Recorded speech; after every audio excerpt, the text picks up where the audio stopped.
1947 সালের মার্চ মাস দিল্লির গভর্নমেন্ট হাউসে গার্ডেন পার্টি চলছে, মঞ্চে ডান্স শো, কিন্তু কেউ সেদিকে তাকাচ্ছে না। সবার চোখ একটা দৃশ্যে আটকে আছে। ভারতের ভবিষ্যৎ প্রধানমন্ত্রী পণ্ডিত জওহরলাল নেহরু মাটিতে বসে আছেন, আর তিনি বসেছেন ঠিক কার পায়ের কাছে? লর্ড মাউন্টব্যাটেনের স্ত্রী এডুইনার পায়ের কাছে। পরে বলা হয়েছিল চেয়ার কম পড়ে গিয়েছিল, তাই নেহরু মাটিতে বসেছিলেন। কিন্তু সেদিন সন্ধ্যায় পার্টি শেষ হওয়ার পর এডুইনা আর তার মেয়ে পামেলা সরাসরি নেহরুর বাড়িতে গেলেন। লর্ড মাউন্টব্যাটেন গেলেন না। ওই একটা সন্ধ্যা থেকেই শুরু হয়েছিল ইতিহাসের সবচেয়ে আলোচিত, সবচেয়ে রহস্যময় একটা সম্পর্কের গল্প। নমস্কার বন্ধুরা, আমি সংগ্রামিকা। আজ আমরা জানবো সেই গল্পের পুরোটা, প্রথম দেখা থেকে শেষ চিঠি পর্যন্ত। তো চলুন আর বেশি দেরি না করে শুরু করা যাক আমাদের আজকের ভিডিও। 1947 সাল, ভারতের স্বাধীনতা তখন শুধু দিনের অপেক্ষা। ব্রিটিশরা বিদায় নেওয়ার প্রস্তুতি নিচ্ছে। এই ঐতিহাসিক মুহূর্তে ভারতের শেষ ভাইসরয় হিসাবে লর্ড লুই মাউন্টব্যাটেন দিল্লিতে পা রাখলেন। সঙ্গে এলেন তার স্ত্রী এডুইনা মাউন্টব্যাটেন। এডুইনা মাউন্টব্যাটেন শুধু একজন ভাইসরয়ের স্ত্রী ছিলেন না, তিনি ছিলেন ব্রিটেনের অন্যতম ধনী, সবচেয়ে প্রভাবশালী মহিলাদের একজন। দ্বিতীয় বিশ্বযুদ্ধের নার্স হিসাবে সরাসরি কাজ করেছেন যুদ্ধের ময়দানে। অসাধারণ সাহসী, অত্যন্ত মেধাবী, আর দেখতেও ছিলেন অপরূপ। আর জওহরলাল নেহরু, তিনি তখন ভারতীয় জাতীয় কংগ্রেসের শীর্ষ নেতা, স্বাধীন ভারতের প্রথম প্রধানমন্ত্রী হওয়ার পথে। স্ত্রী কমলা নেহরু আগেই প্রয়াত হয়েছেন। মেয়ে ইন্দিরা দিল্লির বাইরে, বোন বিজয়লক্ষ্মী পণ্ডিত মস্কোতে রাষ্ট্রদূত। নেহরু তখন মূলত একা। ভারতে আসার মাত্র 10 দিনের মধ্যেই দুজনের ঘনিষ্ঠতা নিয়ে মানুষ কানাঘুষা শুরু করে দিয়েছিল। সালমান রুশদির চাচা শাহিদ হামিদ তার ডায়েরিতে 31শে মার্চ 1947 তারিখে এই কথাই লিখেছিলেন। কংগ্রেসের শীর্ষ নেতা মৌলানা আবুল কালাম আজাদ তার বিখ্যাত বই ইন্ডিয়া উইন্স ফ্রিডমে লিখেছেন, নেহরু মাউন্টব্যাটেনের প্রতি মুগ্ধ ছিলেন, কিন্তু এডুইনার প্রতি তার আকর্ষণ ছিল তার চেয়েও অনেক বেশি। এই ঘনিষ্ঠতা কিন্তু লুকোনো ছিল না, সবার সামনেই ছিল, সবাই দেখেছে। নেহরুর জীবনীকার স্ট্যানলি ওলপার্ট তার বই নেহরু অ্যাট রিস্ক উইথ ডেস্টিনিতে লিখেছেন, একবার একটি সাংস্কৃতিক অনুষ্ঠানে এত মানুষের ভিড়েও নেহরু বিন্দুমাত্র সংকোচ ছাড়াই এডুইনার হাত ধরেছিলেন, কানে কানে কথা বলছিলেন।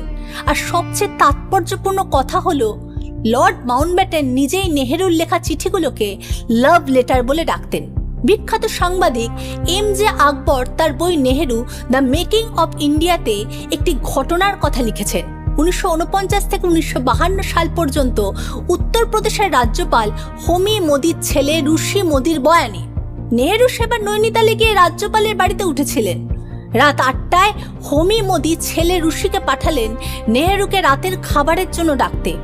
ঋষি নেহরুর বেডরুমের দরজা খুললেন, দেখলেন নেহরু এডুইনাকে জড়িয়ে ধরে আছেন। দরজার শব্দে দুজনে চমকে উঠলেন। ঋষি তাড়াতাড়ি দরজা টেনে দিলেন।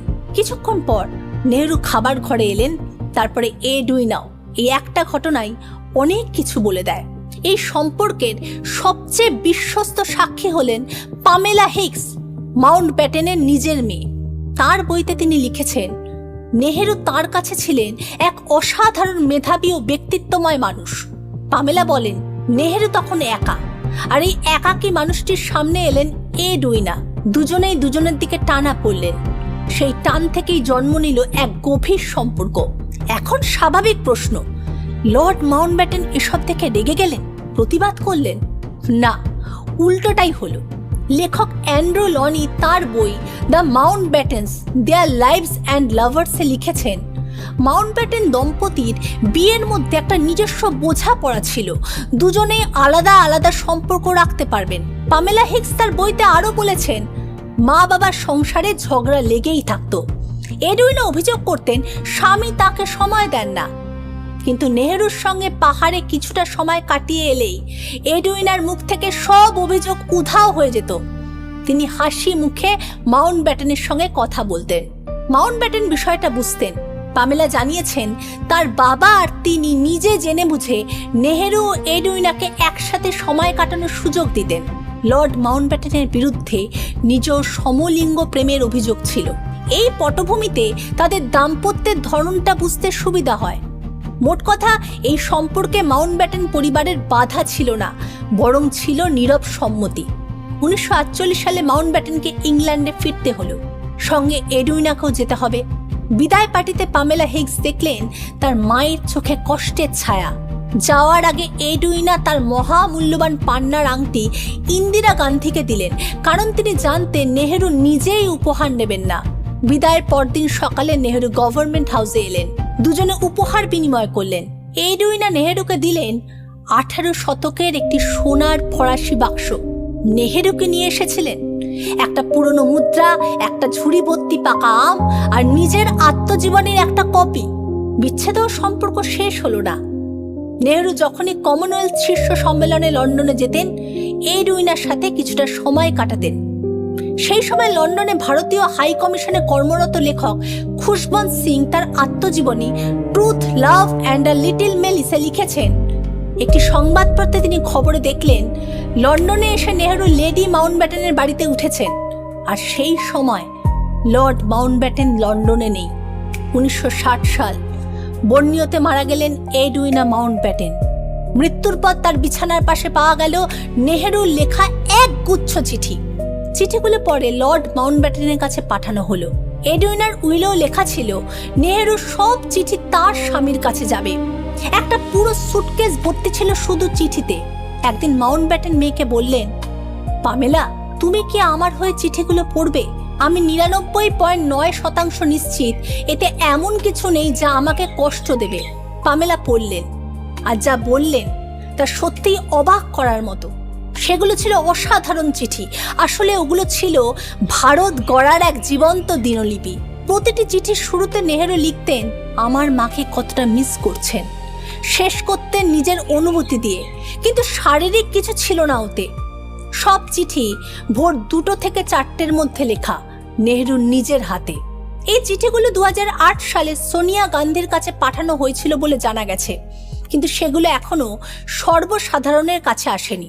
এবার একটাই প্রশ্ন থেকে যায়, এই সম্পর্ক কি শুধুই আবেগের ছিল নাকি শারীরিকও?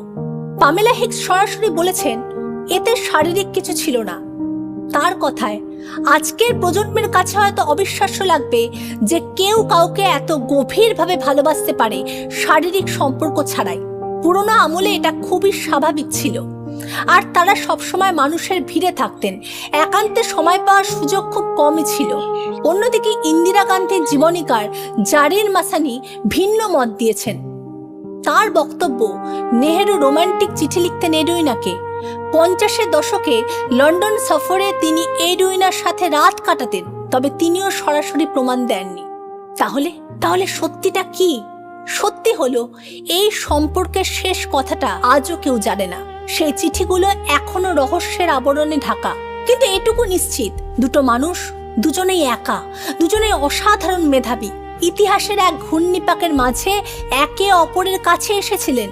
তাদের মধ্যে যে টান ছিল সেটা অনুভব করেছিলেন সেই সময়ের অনেকেই।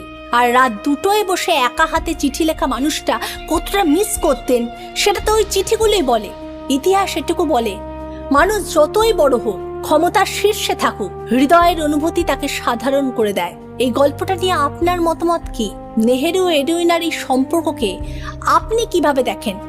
কমেন্টে জানান। ভিডিওটা ভালো লাগলে লাইক করুন, বন্ধুদের সাথে শেয়ার করুন, আর চ্যানেল সাবস্ক্রাইব করতে ভুলবেন না কিন্তু। ভালো থাকবেন, ধন্যবাদ।